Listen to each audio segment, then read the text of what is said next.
ಇಲ್ಲಿ ಮೊದಲಿಗೆ ನಾನು ಒಂದು 2 ಕಪ್ ಆಗುವಷ್ಟು ಗೋಧಿ ಹಿಟ್ಟ ಸೋಸಿ ಹಾಕೊಂಡಿನಿ ಇದರಲ್ಲಿ. ಇವಾಗ ಇದಕ್ಕೆ ರುಚಿಗೆ ಬೇಕಾದಷ್ಟು ಉಪ್ಪು ಹಾಗೆ 1 ಚಮಚ ತುಪ್ಪ ಹಾಕ್ತಿದ್ದೀನಿ.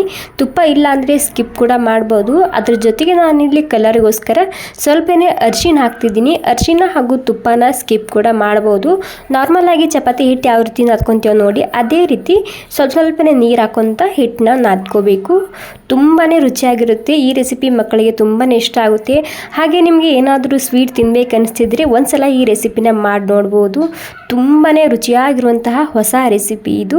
ಇಲ್ಲಿ ನೋಡಿ ಮೊದಲಿಗೆ ನಾನಿಲ್ಲಿ ಸ್ವಲ್ಪನೇ ನೀರು ಹಾಕೊಂತ ಹಿಟ್ಟನ್ನ ನಾರ್ಮಲ್ ಆಗಿ ಚಪಾತಿ ಹಿಟ್ಟು ನಾದ್ಕೊತೇವಲ್ಲ ಸ್ವಲ್ಪ ಹೌದು ಇಲ್ಲ ಅಂದಂಗೆ ಗಟ್ಟಿಯಾಗಿ ನಾದ್ಕೊಂಡಿನಿ. ಇವಾಗ ಇದಕ್ಕೆ ಒಂದು 10 ನಿಮಿಷ ರೆಸ್ಟ್ ಮಾಡೋಕ್ಕೆ ಬಿಡ್ತಿದ್ದೀನಿ. ಇಲ್ಲಿ ಮಿಕ್ಸಿ ಜಾರಿಗೆ ಒಂದು ಅರ್ಧ ಕಪ್ಪ ಪುಟಾಣಿ ಹಾಗೆ ಅರ್ಧ ಕಪ್ಪ ಕೊಬ್ಬರಿ ಹಾಕೊತಿದ್ದೀನಿ.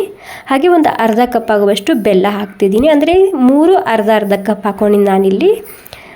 ಫ್ಲೇವರಿಗೋಸ್ಕರ ನಾನಿಲ್ಲಿ ಏಲಕ್ಕಿ ಪೌಡರ್ ಹಾಕ್ತಿದ್ದೀನಿ. ಈ ರೀತಿ ಏಲಕ್ಕಿ ಪೌಡರ್ ಇಲ್ಲ ಅಂದರೆ ನೀವೇನು ಮಾಡಿ, ಏಲಕ್ಕಿ ಇದ್ದರೆ ಅದನ್ನೇ ಹಾಕೋಬೋದು, ಒಂದು 2 3.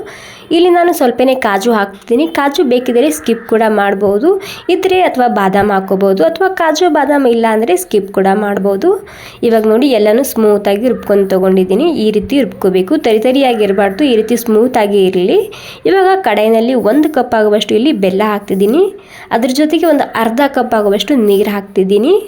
ಇವಾಗ ಪೂರ್ತಿಯಾಗಿ ಈ ಬೆಲ್ಲ ಕರಗಬೇಕು, ಹಾಗೆ ನೀರ ಕುದಿ ಬರಬೇಕು. ಅಲ್ಲಿ ತನಕ ವೇಟ್ ಮಾಡಿ.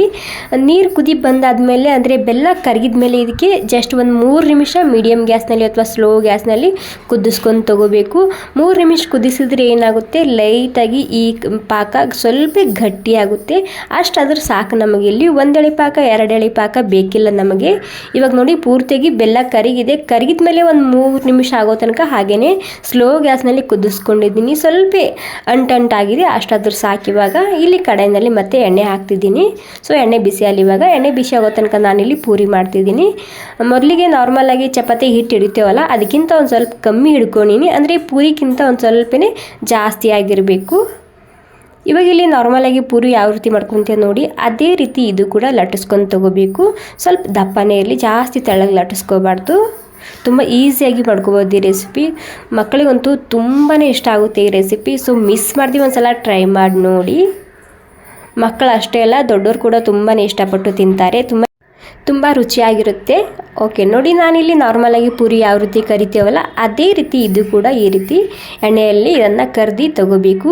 ಸ್ವಲ್ಪ ಎಣ್ಣೆ ಜಾಸ್ತಿ ಬಿಸಿ ಇರಲಿ. ಬಿಸಿ ಇದ್ದಾಗ ಈ ರೀತಿ 2 ಕಡೆಗೆ ಲೈಟಾಗಿ ಕಲರ್ ಬರಬೇಕು. ಅದಕ್ಕೆ ಜಾಸ್ತಿ ಪೂರ್ತಿಯಾಗಿ ಕೆಂಪಾಗೋ ತನಕ ಏನು ಬೇಕಾಗಿಲ್ಲ.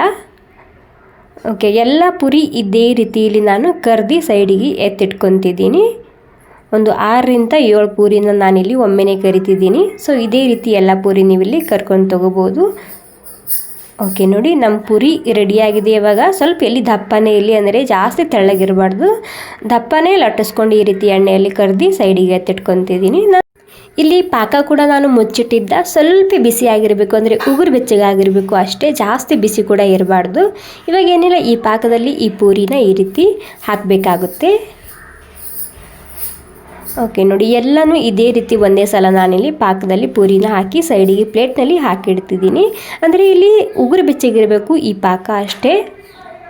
ಓಕೆ ನೋಡಿ, ಎಲ್ಲನೂ ಒಂದೊಂದಾಗಿ ನಾನು ಈ ಪಾಕದಲ್ಲಿ ಹಾಕಿಡ್ತಿದ್ದೀನಿ. ಸೊ ಈ ರೆಸಿಪಿ ನೀವು ಎಲ್ಲಿಂದ ನೋಡ್ತಿದ್ದೀರಂತ ನನಗೆ ಕಮೆಂಟ್ ಮಾಡಿ ತಿಳಿಸಿ. ಹಾಗೆ ನೀವು ಈ ರೆಸಿಪಿಗೆ ಏನಂತ ಹೆಸರಿಡ್ತೀರಂತ ನನಗೆ ಕಮೆಂಟ್ ಮಾಡಿ ತಿಳಿಸಿ. ಓಕೆ ನೋಡಿ, ಇವಾಗ ನಾವು ಮೊದಲೇ ಪೌಡ್ರ್ ಮಾಡಿ ಇಟ್ಕೊಂಡಿದ್ದಾವಲ್ಲ, ಸೊ ಅದನ್ನು ಈ ರೀತಿ ನಿಮ್ಗೆ ಎಷ್ಟು ಬೇಕಷ್ಟು ಹಾಕೋಬೋದು. ಈ ಪೌಡರ್ ಕ್ವಾಂಟಿಟಿ ಸ್ವಲ್ಪ ಜಾಸ್ತಿನೇ ಇರಲಿ, ತಿನ್ನುವಾಗ ತುಂಬಾ ರುಚಿಯಾಗಿರುತ್ತೆ. ಓಕೆ, ಇವಾಗ ಈ ಪೌಡರ್ ಹಾಕ್ಕೊಂಡು ನೀವು ಒಂದು 2 ಚಮಚ ನಂತರ ಈ ರೀತಿ ಸುತ್ತಿದ್ರೆ ಆಯಿತು. ಈ ರೀತಿ ನೀವು ಮಕ್ಕಳಿಗೆ ಟಿಫಿನ್ ಬಾಕ್ಸ್ ಕೂಡ ಮಾಡಿ ಹಾಕ್ಬೋದು. ಸೊ ನನ್ನ ಮಕ್ಕಳಿಗೆ ಕೂಡ ನಾನು ಆವಾಗವಾಗ ಮಾಡ್ತಿರ್ತೀನಿ. ತುಂಬಾ ಇಷ್ಟ ಆಗುತ್ತೆ ಮಕ್ಕಳಿಗೋಸ್ಕರ ಮಾಡೋದಾದರೆ ಈ ರೆಸಿಪಿ. ಇಲ್ಲಿ ಮಕ್ಕಳಿಗೋಸ್ಕರ ಮಾಡೋದಾದರೆ ನೀವೇನು ಮಾಡಿ, ರುಬ್ಕೊತೇವಲ್ಲ ಅಲ್ಲಿ ಆ ಜಾಗಕ್ಕೆ ಸ್ವಲ್ಪ ಕಾಜು ಬಾದಾಮ ಅಥವಾ ನಿಮ್ಗೆ ಇಷ್ಟವಾಗಿರುವಂತಹ ಡ್ರೈ ಫ್ರೂಟ್ಸ್ ಹಾಕ್ಕೊಂಡು ರುಬ್ಕೋಬೋದು. ಓಕೆ ನೋಡಿ, ರುಚಿಯಾಗಿರುವಂತಹ ಸೂಪರ್ ಆಗಿರುವಂತಹ ಸ್ವೀಟ್ ಪೂರಿ ರೆಸಿಪಿ ರೆಡಿಯಾಗಿದೆ. ತಣ್ಣಗಾದರೂ ಕೂಡ ತುಂಬಾ ರುಚಿಯಾಗಿರುತ್ತೆ. ಮಿಸ್ ಮಾಡದೆ ಒಂದ್ಸಲ ಟ್ರೈ ಮಾಡಿ ನೋಡಿ. ಹಾಗೆ ಈ ರೆಸಿಪಿ ನಿಮಗೆ ಸ್ವಲ್ಪನಾದರೂ ಇಷ್ಟ ಆಗಿದ್ರೆ ಒಂದು ಲೈಕ್ ಮಾಡೋದು ಮಾತ್ರ ಮರಿಬಾರ್ದು. ಸೊ ನೋಡಿ ಎಷ್ಟು ಸರಿಯಾಗಿ ಬಂದಿದೆ ನೋಡಿ. ಸೊ 4 ತಿಂದು ಬಿಡ್ತಾರೆ ಒಬ್ಬರೇ, ಅಷ್ಟು ರುಚಿಯಾಗಿರುತ್ತೆ. Okay, thank you so much.